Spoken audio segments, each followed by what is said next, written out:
우라늄의 세계사, 발견에서 핵무기, 그리고 이란 전쟁까지. 지금 중동에서는 이란을 둘러싼 군사적 긴장이 높아지고 있습니다. 이 갈등의 중심에는 하나의 물질이 있습니다. 바로 우라늄입니다. 특히 문제가 되는 것은 우라늄 농축입니다. 농축 수준이 높아질수록 이 물질은 단순한 발전 연료가 아니라 핵무기의 재료가 되기 때문입니다. 그래서 지금 국제사회는 이란의 우라늄 농축 프로그램을 가장 민감한 안보 문제로 바라보고 있습니다. 그런데 흥미로운 사실이 있습니다. 이 위험한 물질은 처음 발견되었을 때 단지 유리를 예쁘게 물들이는 금속에 불과했습니다. 어떻게 이 금속은 세계 정치의 중심이 되었을까요? 이 이야기는 200년 전 한 화학자의 실험실에서 시작됩니다. 우라늄의 발견. 1789년 독일의 화학자 마르틴 하인리히 클라프로트는 체코의 광선에서 채굴된 검은 광석을 연구하고 있었습니다. 광석 속에는 그가 한 번도 본 적 없는 물질이 숨어 있었습니다. 클라프로트는 이 새로운 원소를 발견하고 이렇게 이름 붙입니다. 우라늄. 이름의 유래는 당시 막 발견된 행성, 우라노스, 즉 천왕성이었습니다. 하지만 당시 우라늄은 그저 색소용 금속이었습니다. 유리나 도자기를 노란빛과 녹색으로 물들이는 장식 재료에 불과했습니다. 그 누구도 몰랐습니다. 이 금속이 훗날 도시 하나를 사라지게 할 에너지를 품고 있다는 사실을 말입니다. 방사능의 발견. 100년이 흐른 뒤 1896년 파리의 한 실험실에서 놀라운 사건이 일어납니다. 물리학자 앙리 베크렐은 우라늄을 연구하다가 이상한 현상을 발견합니다. 우라늄이 빛을 받지 않아도 스스로 에너지를 방출하고 있었습니다. 보이지 않는 빛, 보이지 않는 에너지. 이것이 바로 방사능입니다. 이 발견은 과학계를 완전히 뒤흔들었습니다. 퀴리 부부의 노력. 이 방사능 발견에 가장 깊이 매달린 사람들은 한 과학자 부부였습니다. 마리 퀴리, 그리고 피에르 퀴리. 두 사람은 수톤의 광석을 직접 끓이고 분해하며 새로운 물질을 찾아냈습니다.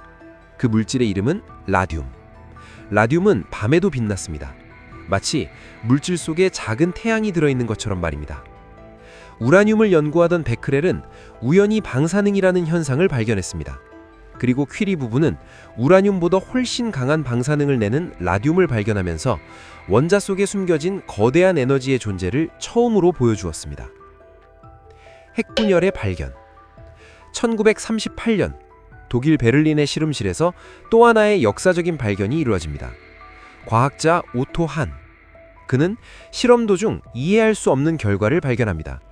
우라늄 원자가 둘로 갈라져 버린 것입니다. 이 현상을 핵분열이라고 합니다.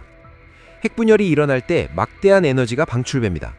그리고 더 놀라운 사실이 있었습니다. 핵분열은 연쇄적으로 일어날 수 있었습니다. 한 번 시작되면 폭발적으로 이어지는 반응. 과학자들은 곧 깨닫습니다. 이것은 단순한 과학 발견이 아니라 지구 역사상 가장 강력한 무기의 가능성이라는 것을 말입니다. 핵무기의 등장.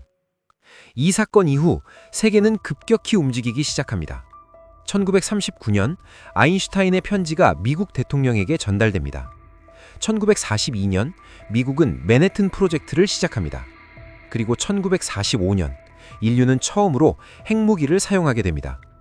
도시는 단 몇 초 만에 사라질 수 있다는 사실이 세계에 증명되었습니다. 냉전과 우라늄 경쟁. 세계는 핵무기 경쟁에 들어갑니다. 미국, 소련, 영국, 프랑스, 중국 모든 강대국이 핵무기를 만들기 위한 핵실험을 강행했습니다. 그리고 핵무기의 핵심 재료는 언제나 하나였습니다. 우라늄입니다. 이란의 우라늄 농축. 21세기에도 우라늄은 여전히 세계 정치의 중심에 있습니다. 특히 우라늄 농축 기술 때문입니다. 저농축 우라늄은 핵발전소 연료로 사용됩니다. 하지만 농축 수준이 높아지면 핵무기의 재료가 됩니다. 또한 우라늄을 원자로 해서 핵분열이 일어나고 난 뒤 재처리하면 우라늄보다 효율적인 폭탄 재료인 플루토늄이 완성됩니다. 지금 국제사회가 이란의 핵 프로그램을 예의주시하는 이유도 바로 여기에 있습니다.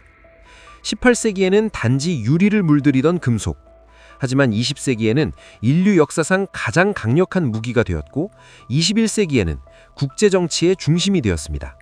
이 작은 원소의 이름은 우라늄.